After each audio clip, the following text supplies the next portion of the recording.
Hey, what's up, guys? I'm here back. I wanted to talk to you about Richie Sambora and Bon Jovi. Normally, I'm an no excuses coach, and I do a lot of that stuff. But recently, I posted some video of Richie playing, and it wasn't very good. And a lot of people were commenting, and it just got me to thinking about Richie and John and their relationship. I'm not out to bash anybody. I love Richie. I've been a Bon Jovi fan since 1983. Absolutely love them both.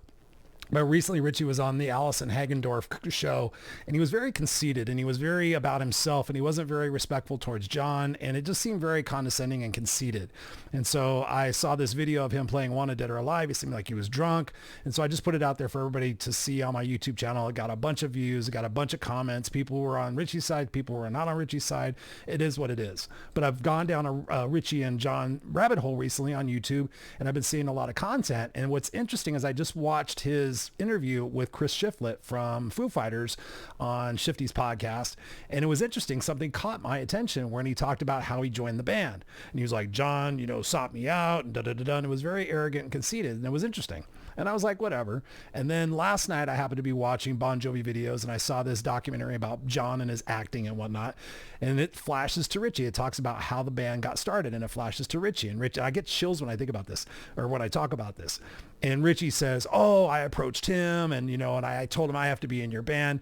Two completely conflicting fucking reports, and it pissed me off because in the recent one he's sounding all condescending and arrogant like he does on Allison Hagendorf show. I'll put all the links in the content so you can check it out. Normally I don't post shit like this, but I don't like to see shit like that happening.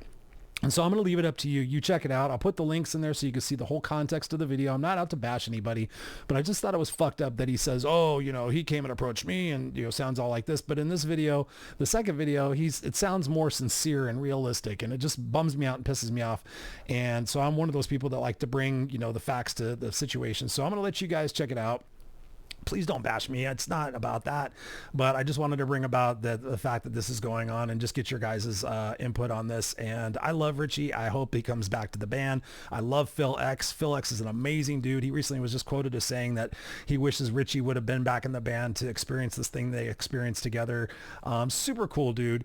And I'm glad John's voice is recovering, and I'm a huge Bon Jovi, Richie Sambora fan. So just to make that clear to all you guys, but here, you check it out, and love your comments. And if you dig inspiration, motivation, check out my podcast, Raw and Unscripted. Check out my No Excuses Coach videos.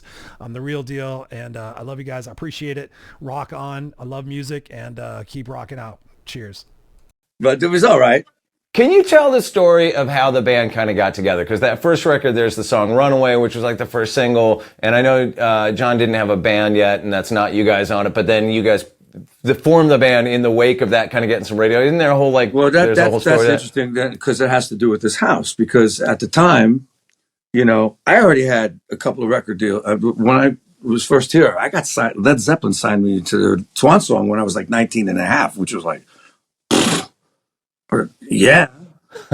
Then, they busted up the record, and the record never came out. So then I had two other deals with a couple other bands. One was called Duke Williams and the Extremes on Capricorn Records. And I was with a guy by the name of Bruce Foster on Millennium. And I had my own stuff that I was doing. And my partner owned this house, and we owned a club. And it was a big one. And John's then girlfriend became his wife, Dorothea. And it was doing very well, the club. And I was booking like Metallica and Anthrax and big bands. It was Really? pretty big. Yeah, man. And I played anytime I wanted. I always had a gig. And then I started my own independent record company and signed my friends, and we started to work, right?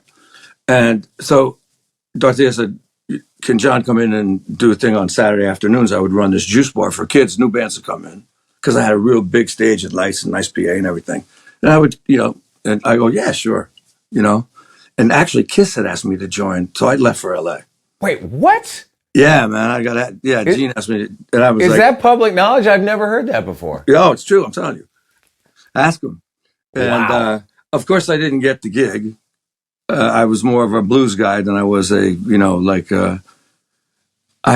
was. Yeah, but did you have your costume picked out and No, your that's makeup what the design? thing, And I was like, hey, no, I don't know. But it was a lot of fun. And when I came back, John was doing showcases, I was doing showcases, and we were kind of doing the same thing. And he called me and he said, would you do the showcase with me? I'm doing this thing for Chrysalis. I go, let me guess, Jeff Aldridge, because I did it 2 weeks ago before for him also at Chrysalis, and so we got together and we rehearsed, and he said, "You're hired." I go, "Nah, I'm not hired yet. I don't even know you, kind of thing. I can't put my life on the line, but I'll work with you for a while. I'll see what happens." So we started writing some songs, and we got some leeway done, and that's how that got together. Yeah, but that. In 1982, at age 20 and with no record contract in sight, John quit the club circuit and went to work. While doing odd jobs around a New York recording studio, he cut a demo of a song he wrote called Runaway. I took the tape out to a radio station on Long Island. I walked in the front door, met a DJ who listened to the tape and liked it. And what happened was that was a fluke, and it broke nationally. With Runaway emerging as a surprise radio hit, John quickly formed a band to capitalize on the song's success.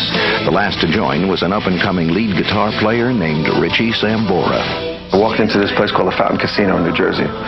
As soon as I walked in, I said, "This kid's a star." I knew it. Claims now, in retrospect, that he saw something in me that, he knew he could enhance. So after the show, I kind of went back and said, "Hi, I'm Richie Sambora," and said, "I think I should be in this band." At first, I thought he was rather arrogant, and, I wasn't very interested. About 2 weeks later, we got together, and the rest is history.